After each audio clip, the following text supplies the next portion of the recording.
Welcome to the You Can Make a Living in the Music Industry podcast from Nashville, Tennessee. I am your host, John Martin Keith. Celebrities, working class musicians, and people who work behind the scenes in all areas of the music industry will share their stories, encourage you, and give practical advice of ways you can make a living doing what you love in the music industry. This episode is brought to you by Edenbrook Productions. Edenbrook Productions is the company I founded to help musicians grow in their craft. Are you a songwriter, but maybe you've been told your songs aren't quite there yet? Or are your songs ready, but you don't feel stage ready? Or maybe music is your passion, but you feel imprisoned by your day job and you don't know what to do next to make your dream a reality? Well, Edenbrook Productions is here to help. We offer consulting services via phone call, Skype, and FaceTime. And for the You Can Make a Living in the Music Industry podcast listeners, we're offering an introductory 1-hour consultation special. Click on the link in the show notes to contact me, and let's get you making a living in the music industry. Hey everyone, welcome to the show today. This week I'm talking with Mike Gowen, president of Milestone Publicity in Nashville. Milestone teams with clients to generate awareness in the media to effectively promote their brands, singles, albums, tours, and much more.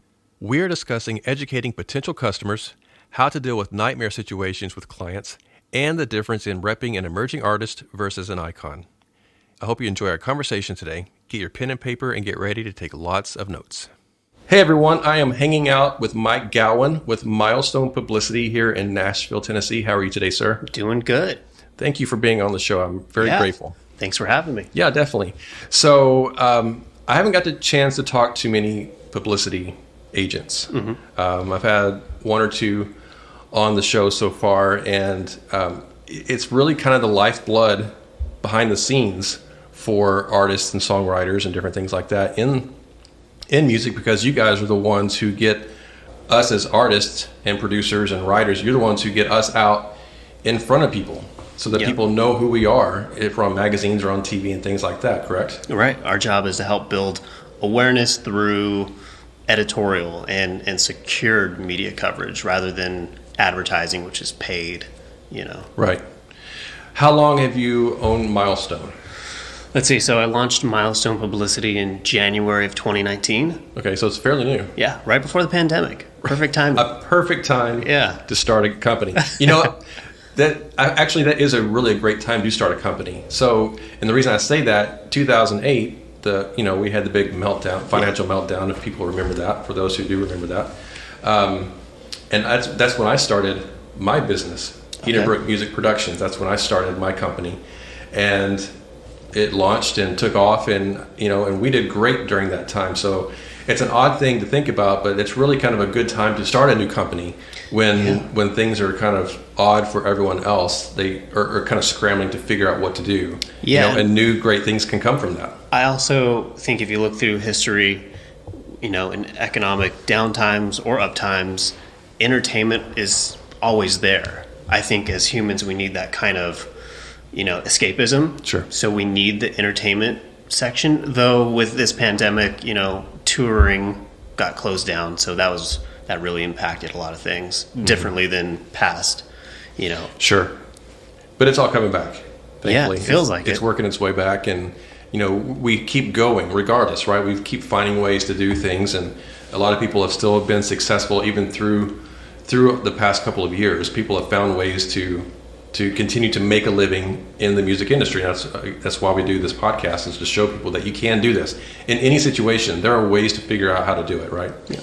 So, tell us who you are, where you're from, what got you into music, and walking down this crazy path that we do in this business. Yeah, well, I'm from sunny Southern California. Okay. Born and raised about 2 hours outside of Los Angeles. And that's where I grew up. And really, I think as I look back, what got me into music at the very beginning, rather than, obviously I was exposed to music growing up. My parents were always listening to music, so it was always a thing. But going to see Kiss when I was around 10 years old. You and my cousin would have been best friends. Yeah, seeing that spectacle of that show, and seeing, just the swagger with the guitars and things like that, that inspired me to pick up the guitar and learn how to play it. Okay. That in turn led me to writing music, trying the artist thing. Okay. And then when I was probably after high school, so somewhere in my early 20s, maybe 19, 20, I decided to move to, I convinced my parents to let me and help me move to Hollywood to go to Musicians Institute. Okay. And I went for the music business program, which was great because it gave me kind of 10% overview, like just a viewpoint into different sections of the music industry, and kind of go, wow, I had no idea what publicity was, public relations. I had no idea what publishing was. So you kind of go, okay, I see what's going on, what the industry is built upon, right? Yeah. So I did that, and then I fell into PR, and then the journey really kind of takes off from that point. So how do you fall into PR? Well, I had to get an internship as part of the music business program. Okay. So you had to actually go get an internship with some sort of music company and get a certain amount of credits. Yep. And so the internship I got was at a little boutique music PR firm, and I was there for a while. And then being the kind of achiever personality type that I am, I was like, well, you know what? I don't know if I'm going to get hired right away, so let me go try to get another internship while I'm still in the program and able to go get that internship, because in California, at least in California, you have to get credits to be able to intern. So I went and interned for a publishing company. And then Simultaneously? At the same time? No, I ended the internship with the music PR firm and then went over to the publishing and got to work in their creative department a little bit and kind of see what's going on there. And actually brought in some bands to have meetings, which was cool. Never led anywhere for whatever reason, but kind of got experience doing that. And then I realized I wasn't going to get hired there. And then it gets a little blurry. I think I started working for UPS, doing like their graveyard shift or something. That's where I've done it. Yeah, because I had to make, there was rent due. So I had to do what I had to do to, make that rent. Sure. So I did that. And then somewhere in there, I also went back to the owner of that PR firm. And really, I said, can we have a meeting? Can we sit down and talk? And my goal was to sit down and showcase myself of why you should give me a job, why you should hire me. I can do this, this, and this, and this. And he took a chance on me. Okay. And so that's how I got my first paid job in the industry. So I'm just curious, as far as, you did the internship with them to begin with, and then you decided, did you think they weren't going to hire you, or did he just not really show a lot of interest so that you went to the other one? I don't remember exactly what it was, but I think I had enough data in my head to go, there's not an immediate job here. I see. Go seek something else. I got you. Because in my mind, I'm like, how am I going to live out here? LA, it's crazy. It's expensive. Right. So that's what I did. Okay, so then once you got yourself a job working for this PR company, what were you doing for them? What was your job in? It was really kind of just scouting for talent that maybe we can represent. Okay. I think that lasted maybe about, I would say, 6 months probably. Okay. And then kind of felt the need that role wasn't really needed in the company, so it ended. And then it's funny because we're talking this through and I'm really having to rack my memory on exactly the steps that were taken, to get to this point. Sure.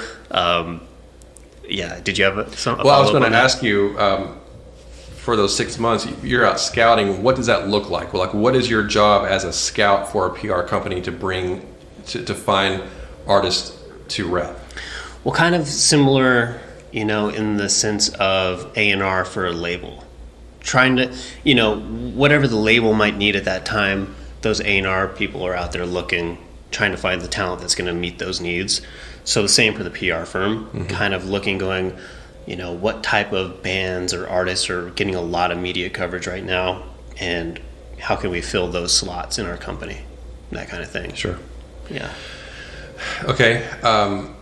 So when you're doing that, are you going to I know in LA they don't really do writers' nights. It's not really a big thing like it is here in Nashville. But going out to shows and watching an artist, and then are you just approaching them like after the show to say, "Hey, love your show. This is what we do. I'm with PR company and think that we can help you guys out." Like, how does that? Kind of, sort of. Yeah, it was basically that. It was really, there was no firm guidelines on how to do the role. Sure. Kind of figure it out as you go situation.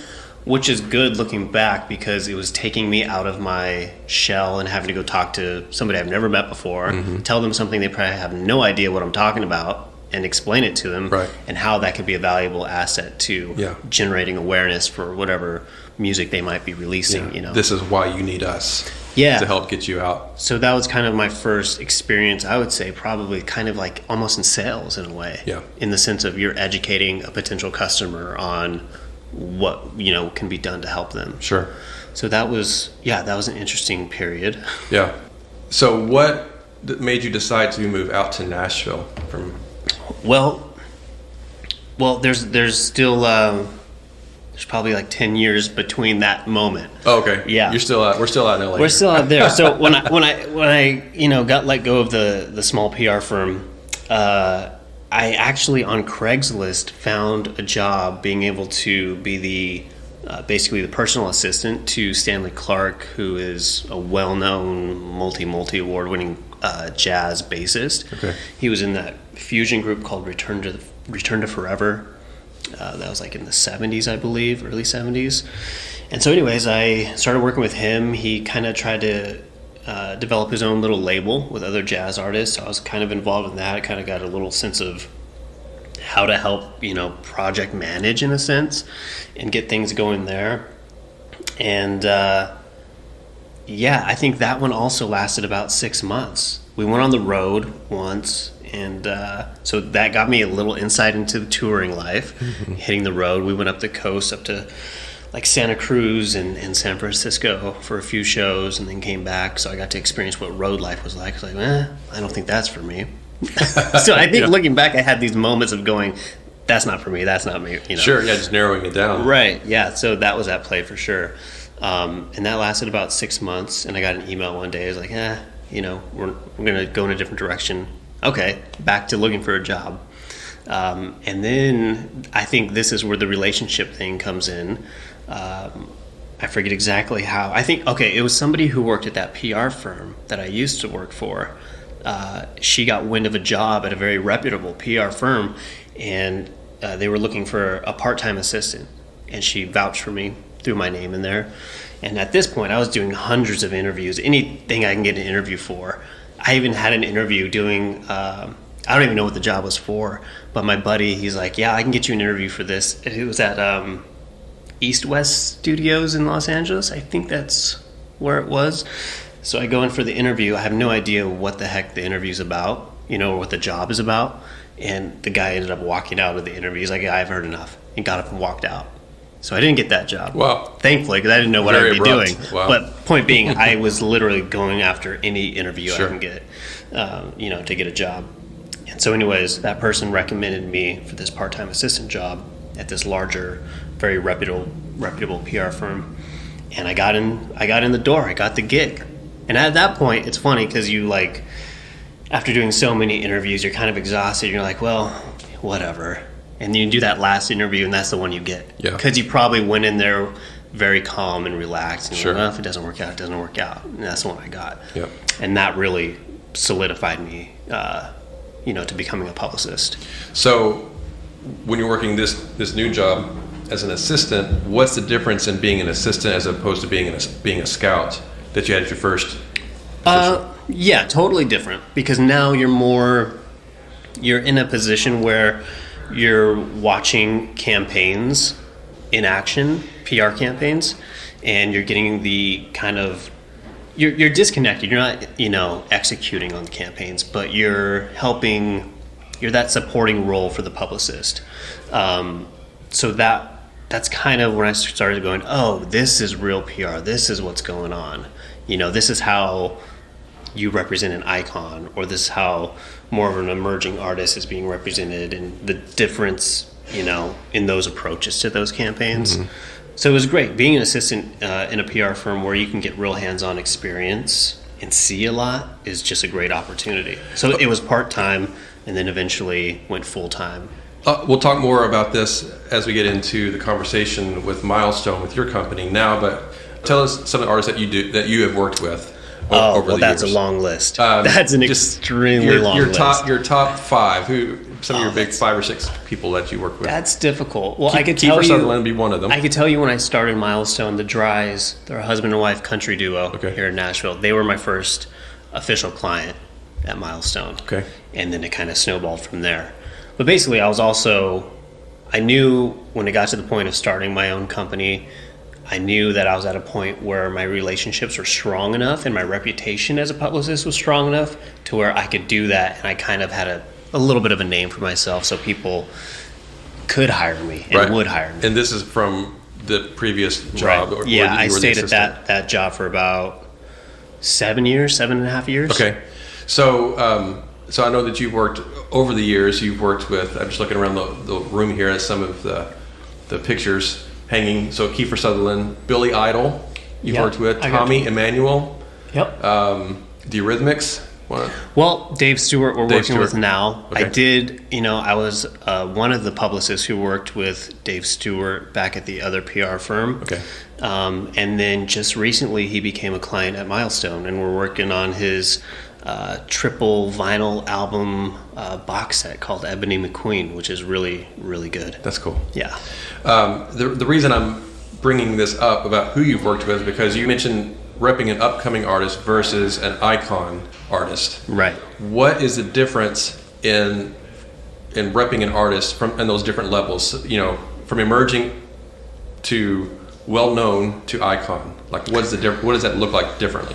Yeah, on a macro level, working with somebody who's an icon, you more are in a position of vetting situations and then presenting them to your client and giving recommendations on these are media opportunities you should do, interviews you should do, outlets you should be seen in.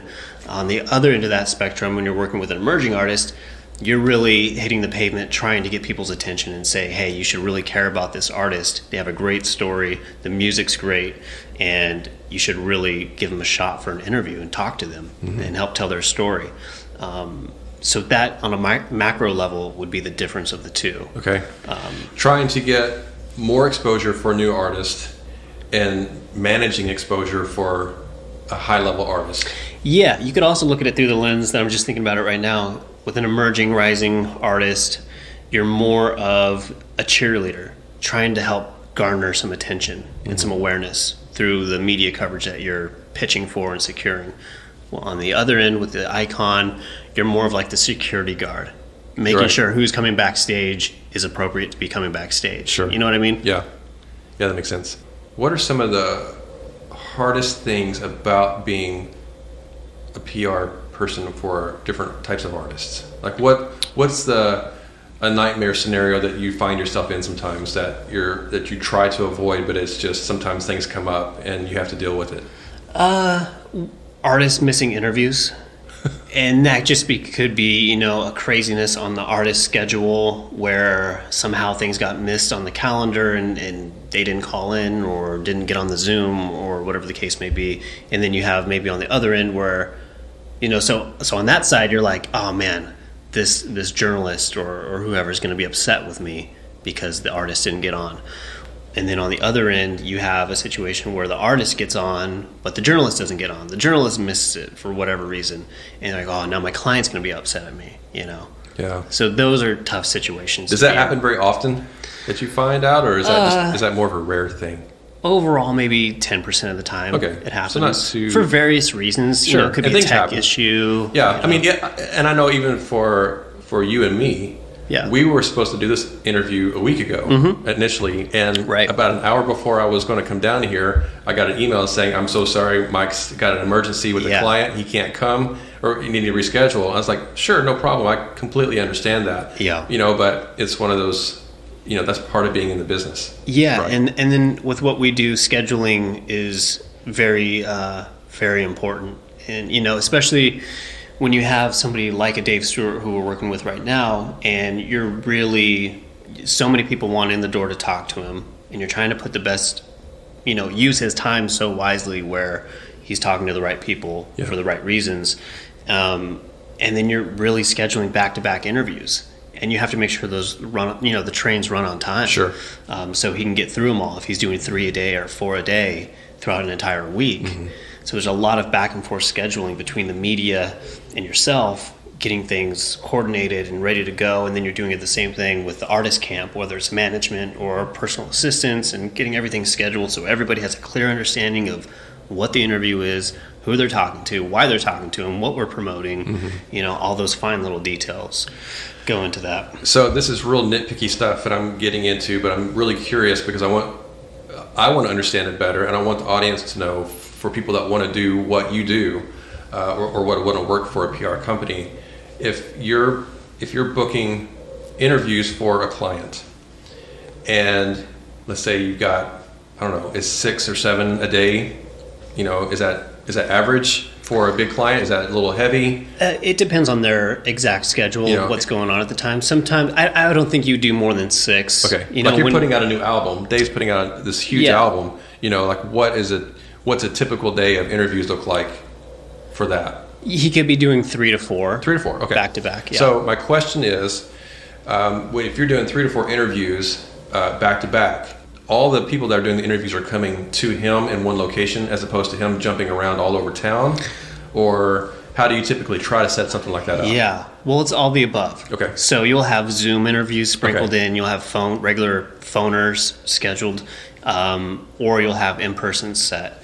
And so with somebody like Dave, we know where he's going to be, and we're going to try to get those journalists to come meet him there. To him, them. Okay. Because with somebody who like Dave, he's got his hands in a lot of different projects, not just the project at hand that we might be working on. Sure. He's got a lot going on, so he's doing a lot of meetings. So like if we have him in Los Angeles, he's not just doing music press. He's taking meetings with other facets of the entertainment industry, film and TV. So his schedule is insane. So we try to get the journalist to meet up with him.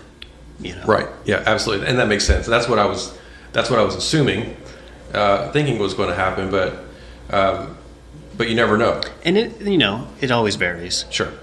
I want to talk about, so like with Tommy Emmanuel, who is one of the best guitar players in the world, and you've worked with him, and I'm looking at this picture on the wall hanging up here from Guitar Player magazine, the top 50 list, the amazing Tommy Emmanuel, and so you set that up. Yeah. You put that together. So I want to talk about, if you can explain, like, what does it take as a PR company to put something like that together, where you've got an artist that you're working with that's going to land on the cover of a major magazine?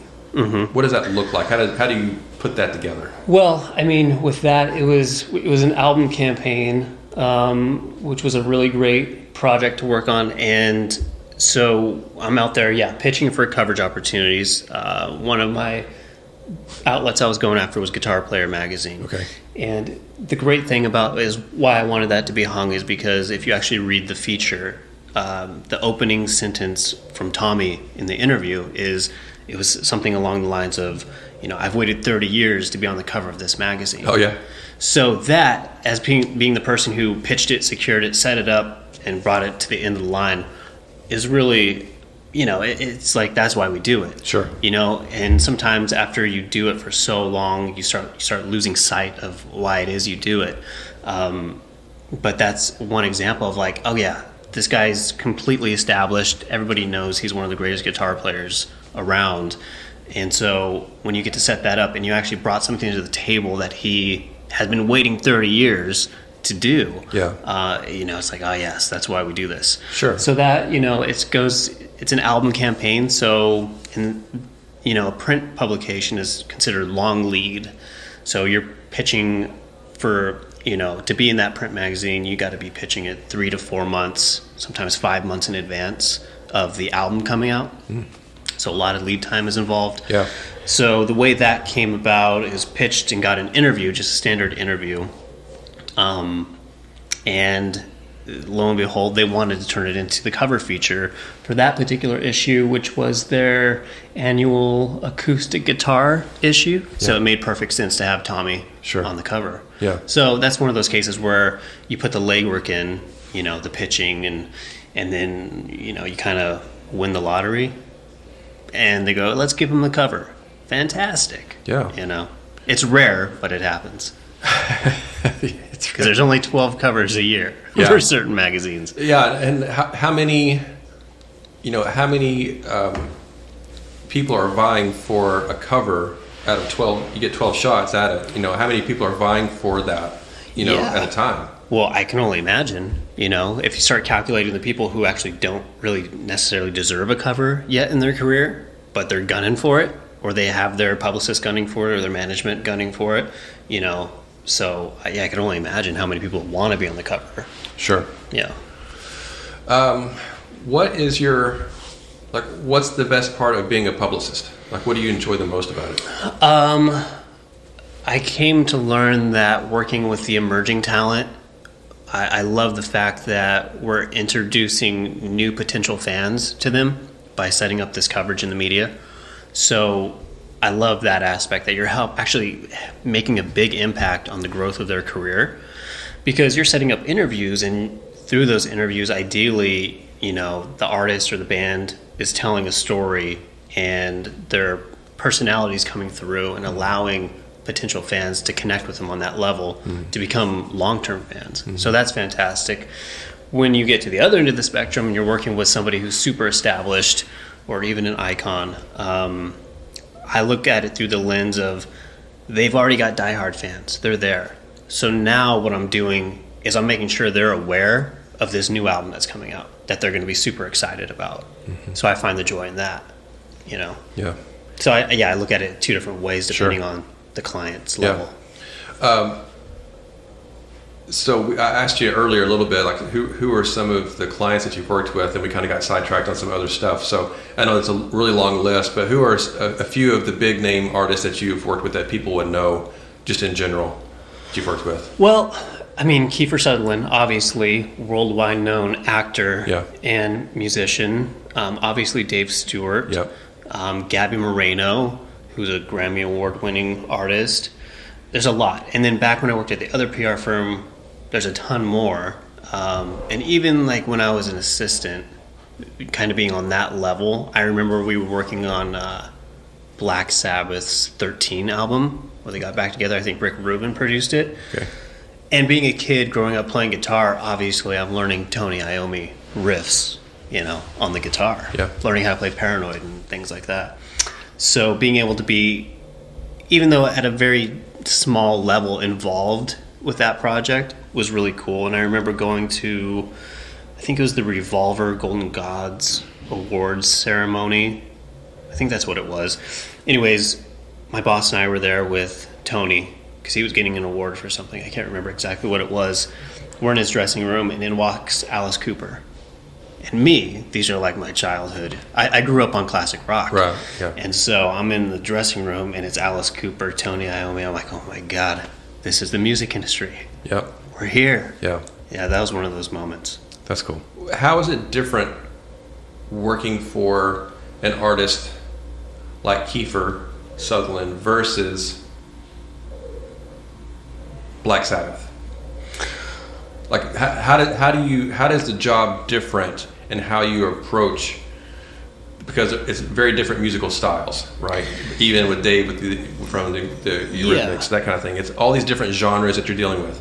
So we can generalize it. It doesn't have to be them specifically, but just genre-wise, how do you approach one genre PR versus another one? Does that make sense? Yeah. Well, with those two examples of Kiefer and Black Sabbath, they're almost polar opposites in the sense of Kiefer, obviously A-list actor as well. So that comes with a lot of other more mainstream media opportunities that, Ozzy could get, with Black Sabbath, because he's kind of at that same level. I don't know if it differs so much. I think to what you're saying, genre is what is the difference there. Kiefer's more in that country Americana pocket, Black Sabbath obviously in the rock lane. So you have different media outlets. You have the overall mainstream media that they both would work for, fit into. Yep. And then you would branch it down to, okay, now let's go after Kiefer's got a music video, let's take it to CMT. Rolling Stone country. Now on the other side, you have Black Sabbath. So we're going to go to regular Rolling Stone. We're going to go to, Kerrang. Yeah. So then you get into like more media outlets that focus on specific genres, if that answers your question. Oh, yeah, it does. And I mean, that makes total sense. I was curious if there was like, I understand, you're going to take it to different outlets. I was just wondering if there's a different approach that you have to take when you're reaching out to people for places where they might overlap. I understand Kiefer and Black Sabbath are two completely different things. But if you have a couple of artists or a few different artists that are, one is pop, one is pop rock, one is pop country, they all have their own lane that they're in, but they all can overlap themselves too, because so much of that nowadays is just kind of big conglomeration of things. Yeah. So when you're approaching it from that point of view, do you have to approach the outlets differently because they can be similar? Do you have to like differentiate? Hey, this person is kind of. Does that make sense? Yeah, it does. There's overlap in some situations. Now, pop country, I would call that mainstream country today, right? So they have their lane. The pop rock and then you just straight up pop. There might be some overlap in media outlets. But then, below just the outlets, you have to look at the actual, and this is kind of where, our relationships with the media players specifically come into play, because we need to know, certain journalists gravitate towards certain types of music. So I know a journalist who really loves Americana, so I'm not going to pitch him on a mainstream country thing, because it's not going to work. He likes Americana. Yep. So knowing the taste of these specific journalists or these specific editors or even TV bookers and for late night and stuff like that, you gotta develop an understanding of what they like, what they gravitate towards, to better your odds for them to consider covering your client. Yeah.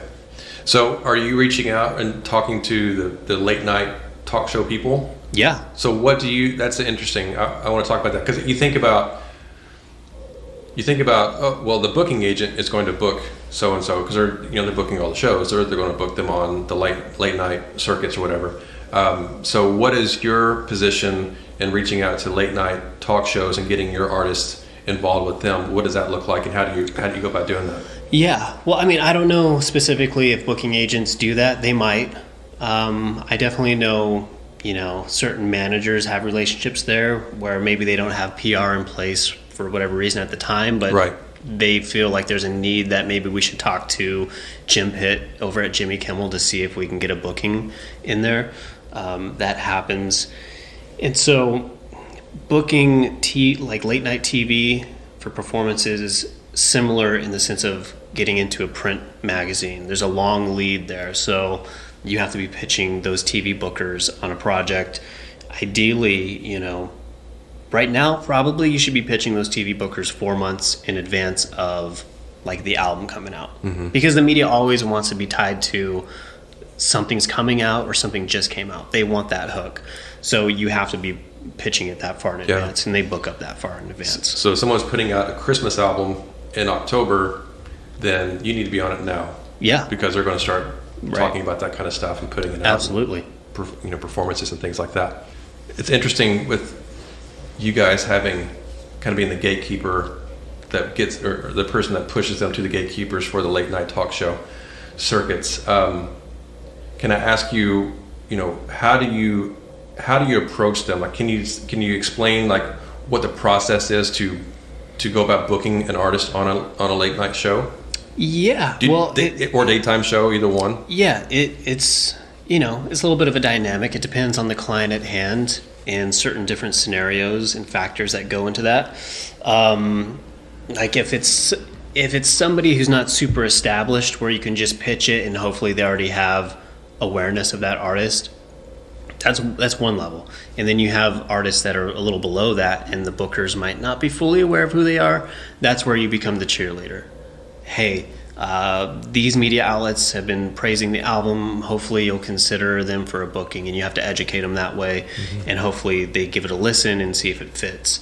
And so it's a little different on again, just like everything else in what we do. It depends on the actual client at hand. You could pitch for special things with, if one of your artists is a vocalist or a guitarist or maybe a drummer or something like that, you could pitch to have them join the house band, which is different than an actual straight up performance booking. When you're doing that, do you just pick up the phone and call them because you've got this relationship now? Do you always reach out first by email and say, hey, this is Mike over at Milestone Publicity in Nashville and working with, whoever, and pitching it that way? Or, do you work your way up from emails at first to you've built this relationship, now I can pick up the phone and call them?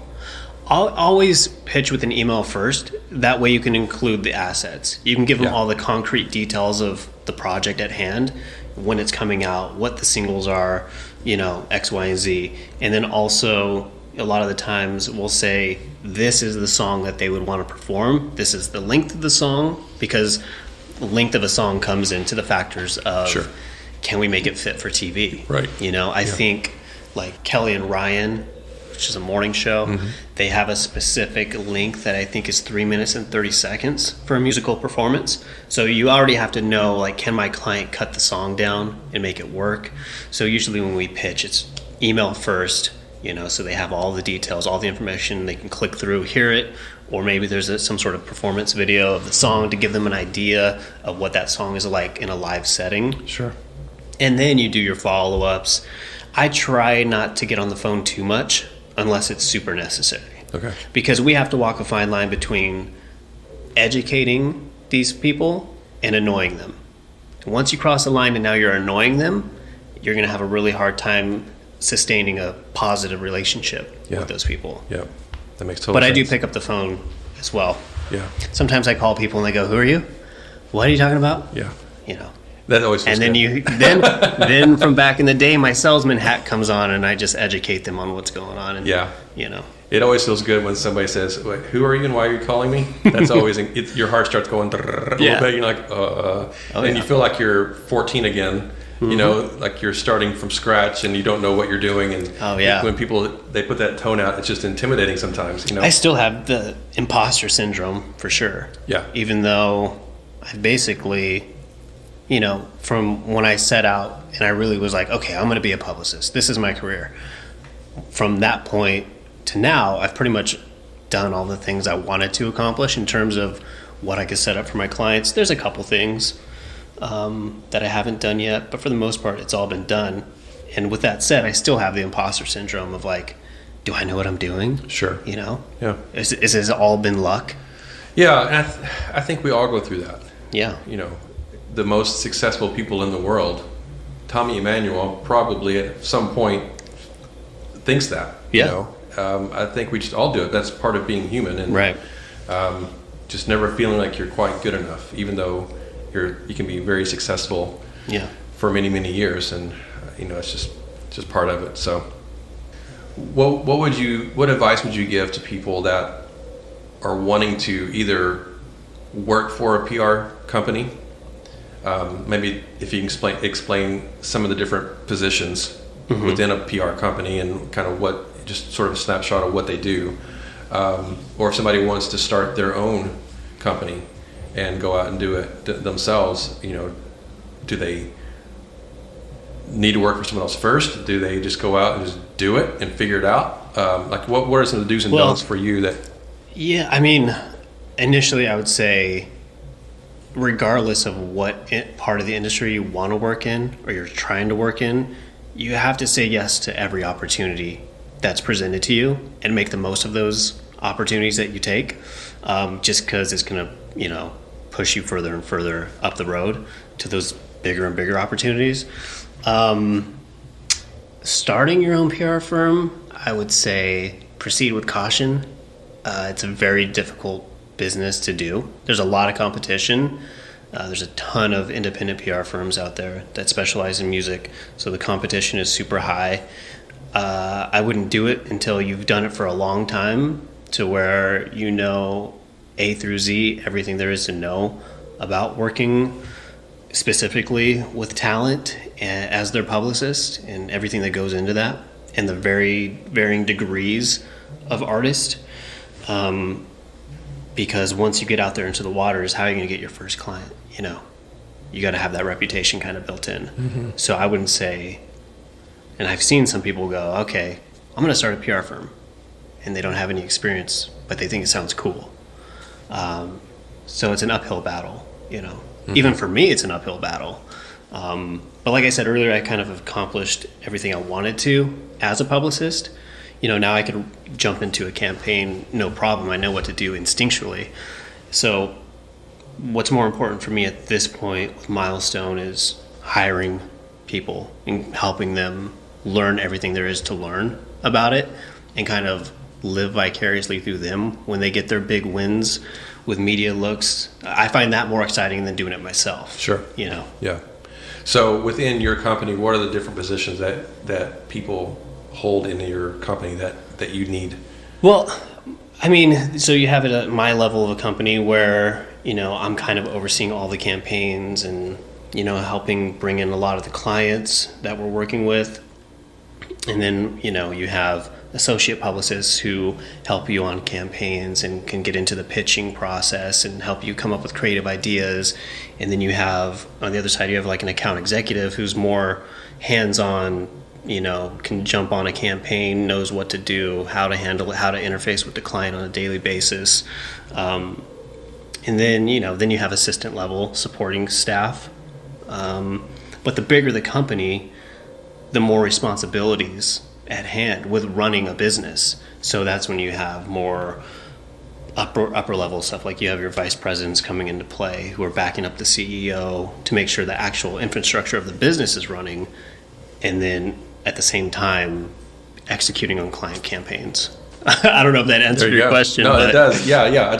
I wanted to back up just for a second. Something just popped in my head that I meant to ask you earlier when we were talking about the talk show circuit, because I think that people just in general are curious about this. If you can answer it, and if you can't, just say I can't answer that. Comment. If it's confidential or something. But when an artist goes out and plays a show, they get paid to play a show, right?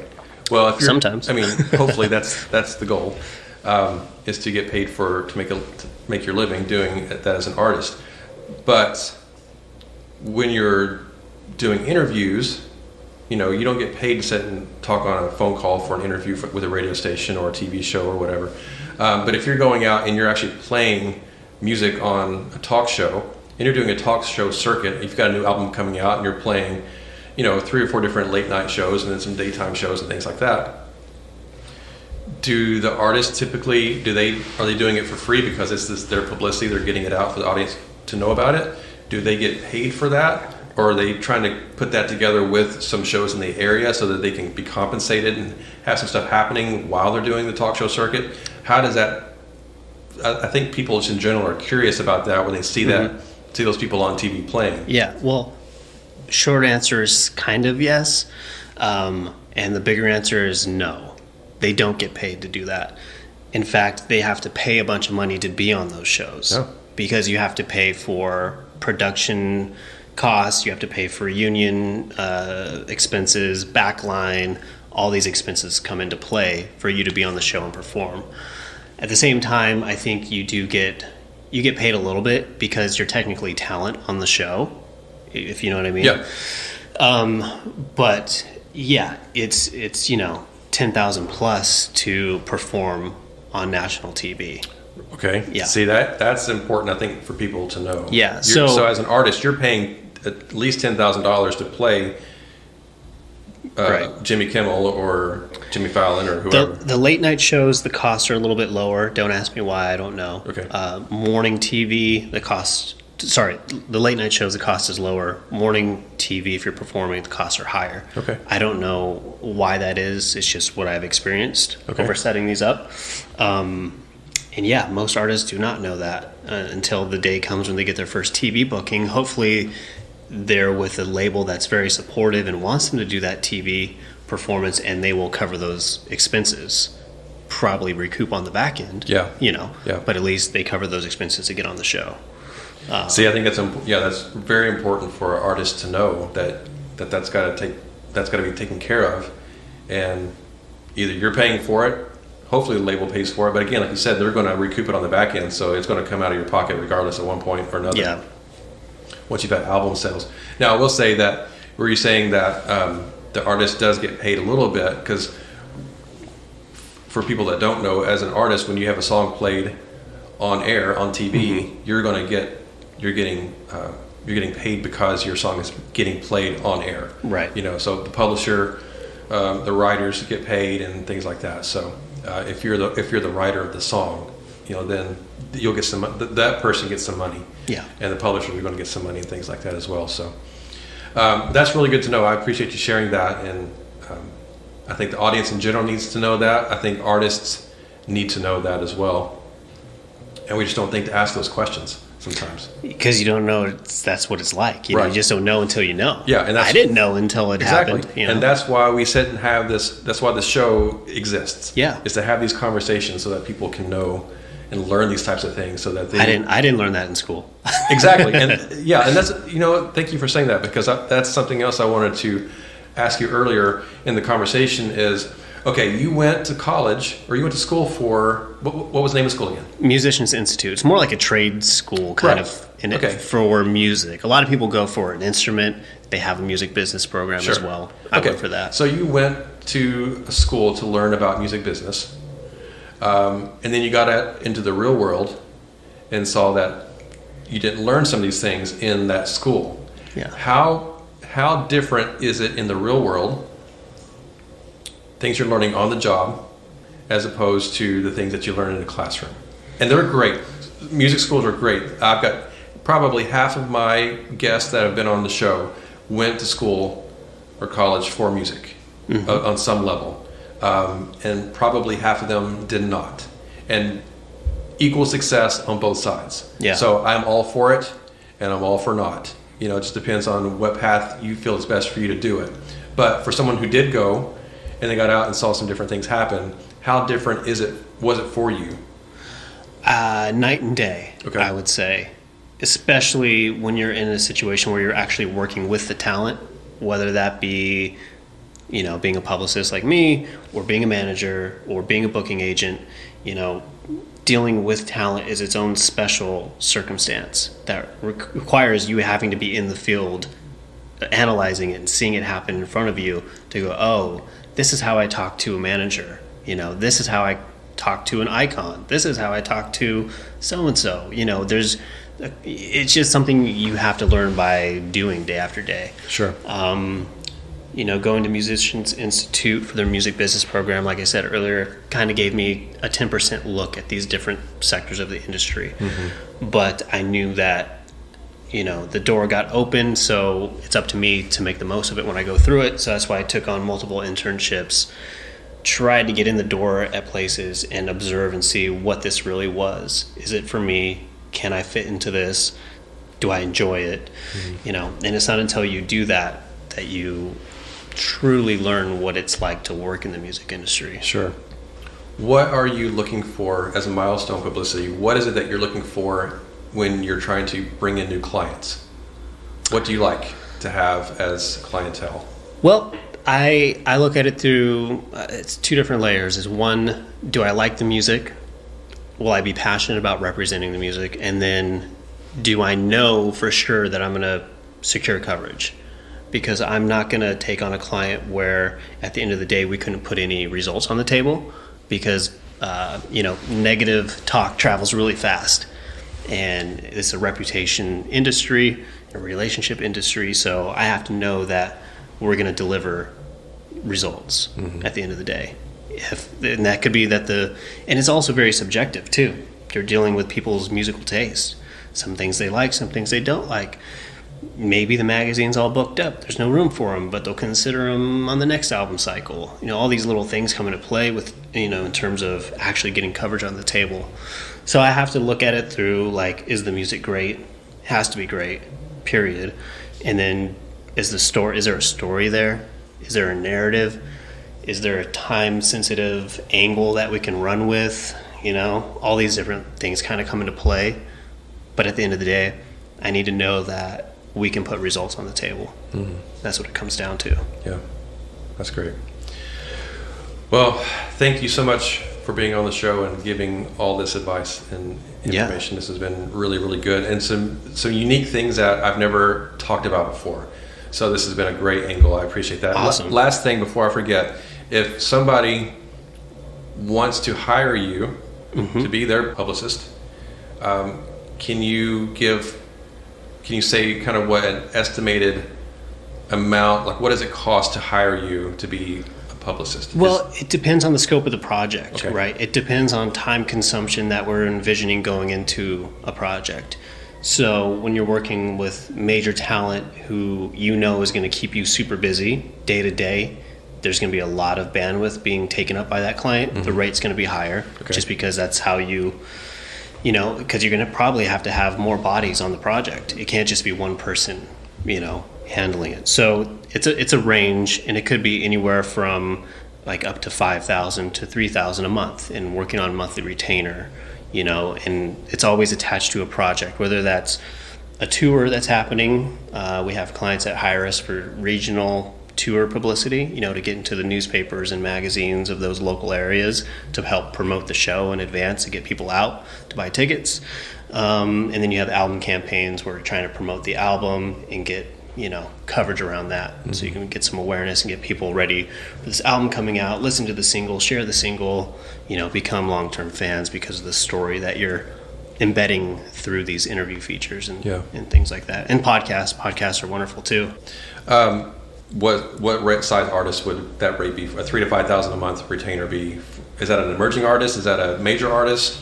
Yeah, you're probably looking at more of a more established artist who they're going to be keeping you busy day to day. And what about if it's a newer artist that's just coming out it's been around for a little bit but doesn't have a lot of exposure? Well, that's where the empathy comes into play. We know that these bands and artists don't have a huge budget to work with to help with their promotion needs. So that's where the empathy comes in, because you're still working as hard, if not harder, to get coverage for those up and coming acts, because you're educating the media on who they are. You're being the cheerleader. You're trying to rope people in, and at the other side, you're pitching the icons and the established acts. You're pitching them to all these journalists and editors, but it's a little easier to get the opportunities, and then you're vetting the opportunities. Mm-hmm. And then you're scheduling, like you're at that level. You have that artist overseas, so you're dealing with crazy time zones and getting these things scheduled to where there's no cracks in there where they're missing the interviews because you were off an hour. So a lot of that mind share comes into play. Very cool. So it's a sliding, at the end of the day, it's a sliding spectrum. Sure. Based on what we think the time consumption is going to be. Okay. Awesome. Well, again, thank you so much for sharing all this. I appreciate it. This has been really great, and loved having a chance to sit down and talk with you, and just really appreciate it, and hope you have a lot of success and that this company goes on for years and years, because you've only been around for almost 3 years now? We're on our fourth year. Okay, going on fourth year now. So you're just off and running, and hope you have a lot of success. Yeah, we're growing year over year, so hopefully it just continues on that path. Awesome. And I feel like we only cracked the surface, so if you want to do it again, we'll do it again. Absolutely. Yeah, we'll plan on doing that. So cool. Awesome. Have a great day. I appreciate it. Thank you. All right, guys, there you have it. I hope you had a great time listening to our conversation today. I hope you take what we've talked about today and find ways to apply it to your career as well. Please be sure to like and subscribe to the podcast on whatever platform you listen to it on. And please share it with all of your friends so that we can continue to get this message out to everyone around the world. Remember, Edenbrook Productions is here to help if you need consulting services via phone, Skype, Zoom, or FaceTime. Let us know how we can help you begin to make a living in the music industry.